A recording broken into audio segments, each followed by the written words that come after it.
사도행전 27장부터 28장까지입니다. 사도행전 27장. 우리가 배로 이탈리아에 가야 하는 것이 결정되었을 때에 그들은 바울과 몇몇 다른 제수를 황제 부대의 백부장 율리오라는 사람에게 넘겨주었다. 우리는 아드라무떼노호를 타고 출항하였다. 이 배는 아시아 연안의 여러 곳으로 항해하는 배였다. 데살로니가 출신인 마케도니아 사람 아리스다고도 우리와 함께 하였다. 이튿날 우리는 시돈의 배를 태웠다. 율리오는 바울에게 친절을 베풀어 친구들에게로 가서 보살핌을 받는 것을 허락하였다. 우리는 시돈을 떠나 뱃길을 갈 때에 맞바람 때문에 키프로스 섬을 바람막이로 삼아서 항해하였다. 우리는 길리기아와 밤빌리아 앞바다를 가로질러 항해하여 루기아에 있는 무라에 이르렀다. 거기서 백부장은 이탈리아로 가는 알렉산드리아 배를 만나서 우리를 그 배에 태웠다. 우리는 여러 날 동안 천천히 항해하여 겨우 니도 앞바다에 이르렀다. 그런데 우리는 맞바람 때문에 더 이상 나아갈 수 없어서 크레타 섬을 바람막이로 삼아 살몬의 앞바다를 항해하여 지나갔다. 그리고 우리는 크레타 남쪽 해안을 따라 겨우겨우 항해하여 라세아 성에서 가까운 도시인 아름다운 항구라는 곳에 닿았다. 많은 시일이 흘러서 금식 기간이 이미 지났으므로 벌써 항해에 가기에 위태로운 때가 되었다. 그래서 바울은 그들에게 이렇게 충고하였다. 여러분, 내가 보기에 지금 항해를 하다가는 재난을 당할 것 같은데 짐과 배의 손실만이 아니라 우리의 생명까지도 이를지 모릅니다. 그러나 백부장은 바울의 말보다는 선장과 선주의 말을 더 믿었다. 그리고 그 항구는 겨울을 나기에 적합하지 못한 곳이므로 거의 모두는 거기에서 출항하여 할 수 있으면 베닉스로 가서 겨울을 나기로 뜻을 정하였다. 베닉스는 크레타 섬의 항구로 서남쪽과 서북쪽을 바라보는 곳이다. 때마침 남풍이 순하게 불어오므로 그들은 뜻을 이룬 것이나 다름없다고 생각하고 닻을 올리고서 크레타 해안에 바싹 붙어서 항해하였다. 그런데 얼마 안 되어서 유라굴로라는 폭풍이 섬 쪽에서 몰아쳤다. 배가 폭풍에 휘말려서 바람을 맞서서 나아갈 수 없으므로 우리는 체념하고 떠밀려 가기 시작하였다. 그런데 우리가 가오다라는 작은 섬 아래쪽을 따라 밀려갈 때에 그 섬이 어느 정도 바람막이가 되어 주었으므로 우리는 간신히 거룻배를 휘어잡을 수 있었다. 선원들은 거룻배를 갑판 위에다가 끌어올리고 밧줄을 이용하여 선체를 동여 메었다. 그리고 그들은 리비아 근해의 모래톱으로 밀려들까 두려워서 바다에 닻을 내리고 그냥 떠밀려 가고 있었다. 우리는 폭풍에 몹시 시달리고 있었는데 다음날 선원들은 짐을 바다에 내던졌고 사흘째 날에는 자기네들 손으로 배의 장비마저 내버렸다. 여러 날 동안 해도 별도 보이지 않고 거센 바람만이 심하게 불었으므로 우리는 살아남으리라는 희망을 점점 잃었다. 사람들은 오랫동안 아무것도 먹지 못하고 있었다. 그때에 바울이 이렇게 말하였다. 여러분은 내 말을 듣고 크레타에서 출항하지 않았어야 했습니다. 그랬으면 이런 재난과 손실은 당하지 않았을 것입니다. 그러나 이제 나는 여러분에게 권합니다. 기운을 내십시오. 이 배만 이를 뿐 여러분 가운데 한 사람도 목숨을 잃지는 않을 것입니다. 바로 지난밤에 나의 주님이시요 내가 섬기는 분이신 하나님의 천사가 내 곁에 서서 바울아 두려워하지 말아라. 너는 반드시 황제 앞에 서야 한다. 보아라, 하나님께서는 너와 함께 타고 가는 모든 사람의 안전을 너에게 맡겨주셨다 하고 말씀하셨습니다. 그러므로 여러분 힘을 내십시오. 나는 하나님께서 나에게 말씀하신 그대로 되리라고 믿습니다. 우리는 반드시 어떤 섬으로 밀려가 닿게 될 것입니다. 14일째 밤이 되었을 때에 우리는 아드리아 바다에 떠밀려 다녔다. 한밤중에 선원들은 어떤 육지에 가까이 이르고 있다고 짐작하였다. 그들이 물 깊이를 재어보니 20길이었다. 좀 더 가서 재니 15길이었다. 우리는 혹시 암초에 걸리지나 않을까 염려하여 고물에서 단 4개를 내리고 날이 새기를 고대하였다. 그런데 선원들이 배를 버리고 달아나려고 이물에서 닻을 내리는 척하면서 바다에 거룻배를 풀어 내렸다. 바울은 백부장과 병사들에게 말하였다. 만일 이 사람들이 배에 그대로 남아 있지 않으면 당신들은 무사할 수 없습니다. 그러자 병사들이 거룻배의 밧줄을 끊어서 거룻배를 떨어뜨렸다. 날이 새어 갈 때에 바울은 모든 사람에게 음식을 먹으라고 권하면서 말하였다.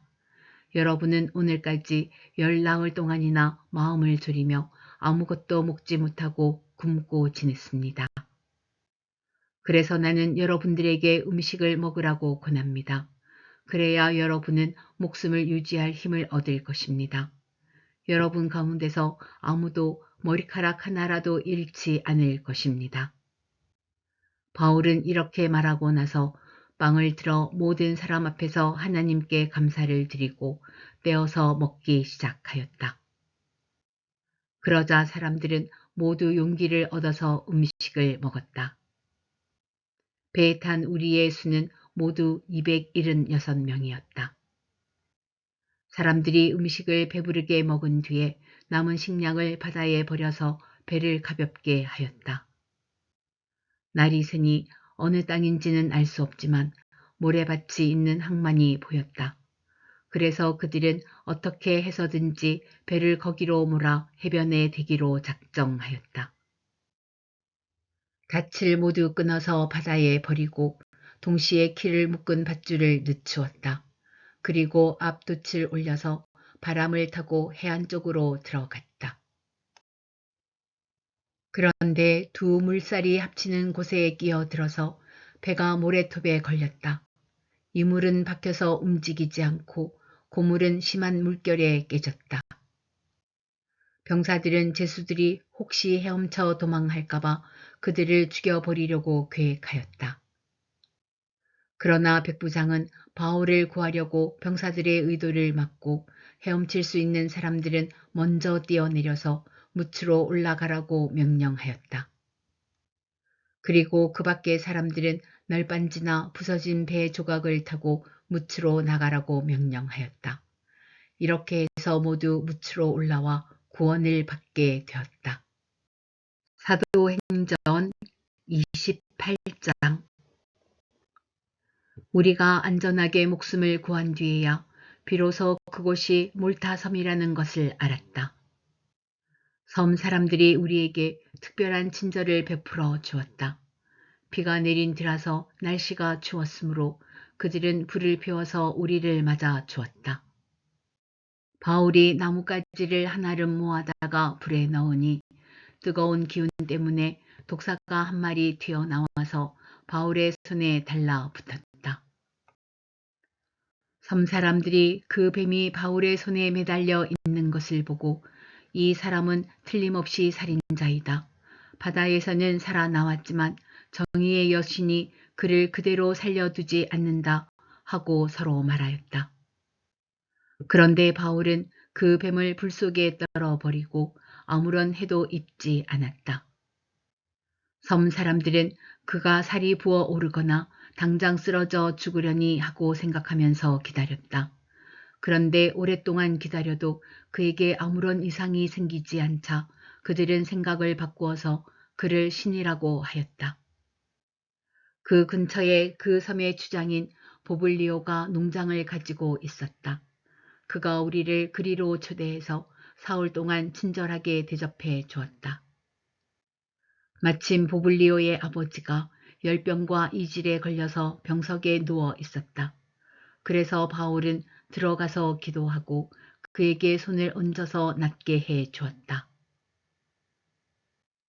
이런 일이 일어나니 그 섬에서 병을 앓고 있는 다른 사람도 찾아와서 고침을 받았다. 그들은 극진한 예로 우리를 대하여 주었고 우리가 떠날 때에는 우리에게 필요한 물건들을 배에다가 실어 주었다. 석 달 뒤에 우리는 그 섬에서 겨울을 난 디오스구로라는 이름이 붙은 알렉산드리아 배를 타고 떠났다. 우리는 수라구사에 입항하여 사흘 동안 머물고 그곳을 떠나 빙 돌아서 레기온에 다다랐다. 그런데 하루가 지나자 남풍이 불어왔으므로 우리는 이틀 만에 보디올에 이르렀다. 우리는 거기서 신도들을 만나서 그들의 초청을 받고 이래 동안 함께 지냈다. 그런 다음에 드디어 우리는 로마로 갔다. 거기 신도들이 우리 소식을 듣고서 아피온 광장과 트레스 마을까지 우리를 맞으러 나왔다. 바울은 그들을 보고 하나님께 감사를 드리고 용기를 얻었다. 우리가 로마에 들어갔을 때에 바울은 그를 지키는 병사 한 사람과 함께 따로 지내도 된다는 허락을 받았다. 사흘 뒤에 바울은 그곳 유대인 지도자들을 불러 모았다. 그들이 모였을 때에 바울은 이렇게 말하였다.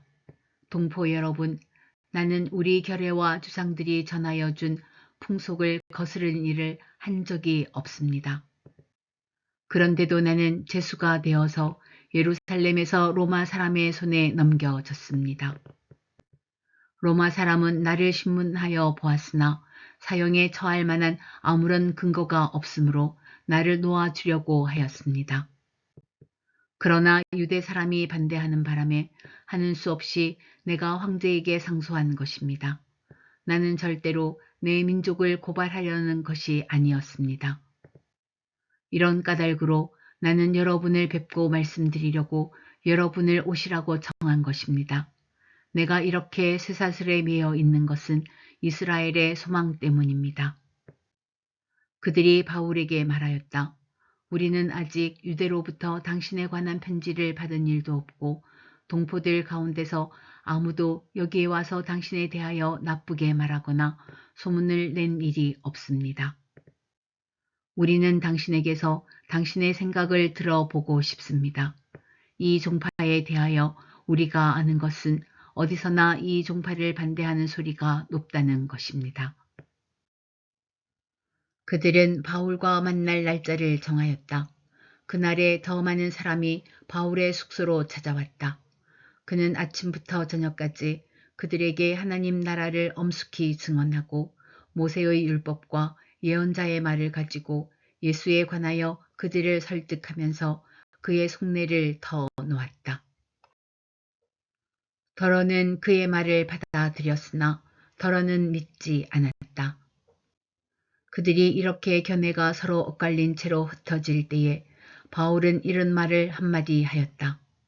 성령께서 예언자 이사야를 통하여 여러분의 조상에게 하신 말씀은 적절합니다. 곧 이런 말씀입니다. 이 백성에게 가서 말하여라. 너희가 듣기는 들어도 깨닫지 못하고 보기는 보아도 알지 못한다. 이 백성의 마음이 무디어지고 귀가 먹고 눈이 감기어 있다. 이는 그들로 하여금 눈으로 보지 못하게 하고 귀로 듣지 못하게 하고 마음으로 깨닫지 못하게 하고 돌아서지 못하게 하여 내가 그들을 고쳐주지 않으려는 것이다. 그러므로 여러분은 하나님의 이 구원의 소식이 이방 사람에게 전파되었음을 알아야 합니다. 그들이야말로 그것을 듣고 받아들일 것입니다. 바울은 자기가 얻은 셋집에서 꼭 2해 동안 지내면서 자기를 찾아오는 모든 사람을 맞아들였다. 그는 아무런 방해도 받지 않고 아주 담대하게 하나님 나라를 전하고 주 예수 그리스도에 관한 일들을 가르쳤다.